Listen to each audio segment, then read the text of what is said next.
की औलाद, बजा लिए जितना बजाना था। अगर तूने अपने माँ का दूध पिया है और अपने बाप की ओरिजिनल औलाद है तो घमासान कर घमासान, वरना अपना मुंह छिपाने के लिए कोई गुप्त जगह ढूंढ बेटा, गुप्त जगह। निकल ले, हट गई तेरी।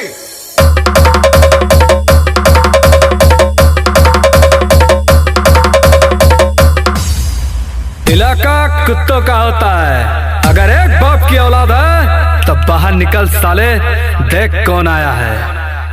ये शहर तेरे बाप की जागीर नहीं है जो खुद को बादशाह समझता है, और खुद को बादशाह समझने की गलतफहमी दूर कर दे।